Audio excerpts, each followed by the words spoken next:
I've made him do a little bit of audio adjustments, so hopefully it'll be a lot more one level of volume, because it was kind of going like this the whole time. If everybody can't see my hand, I'm Oh, just doing that's like a not good. wave. So no. So Oh, it's better now. so yeah, that first crash wheel was pretty terrifying, because I remember it. I missed the whole thing. I was busting for a wee. So I was like, right, I know Orjan's going to get around, because it's just qualifying, right? It was or practice. It was like not even like main competition. So it was like, oh, I'll just quickly run in, go for a wee, and then come back out. And as I've come back out, Becky Evans was like rushing around. And I was like, what's going on? And she was like, have you seen Orjan? I was like, no. She was like, he just flipped his car. And I was like, no, like, oh, no. Like, and then this year, it's once again in Sweden. I felt really bad because I came over to you, didn't I? And I was like, "Yep, no space flights today, please." And then what did you do? Yeah. And I also did that on my blog. I was saying that I'm not flipping this year. Oh And there man. was guys coming over like before this and just so you're gonna keep the all the tires on the ground this weekend, yeah? Oh yeah.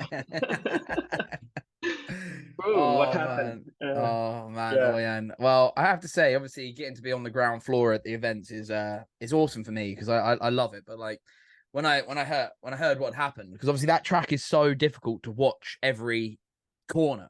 So yeah, where I was stood, like I didn't know that. So when I come back out, saw everyone bringing your car back in, and wow. But the thing that I remember the most about that whole thing wasn't even the crash. It was the after the crash, the team and other teams all running over. Number one, making sure you were okay, because I remember coming over to you and you had dirt in your eyes and you could barely look at me because your eyes were so tight from all the dirt in them. Your your whole car, you had a new windscreen cut and made at the track.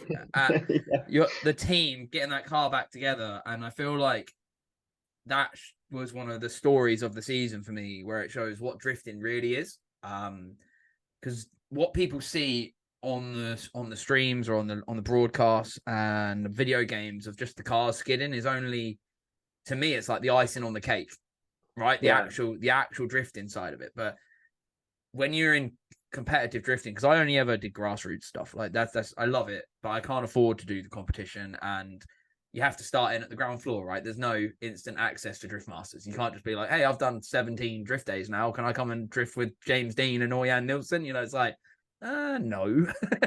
So yeah, like I get to get in on the ground floor of, in my opinion, the best drift series in the world.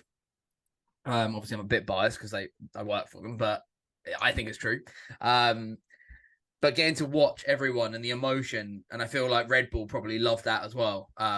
Obviously I can't speak on behalf of them. I don't actually work directly for Red Bull, but I'm sure that they loved that story, and the celebrations when you're going up and down the pits and then the car dying again.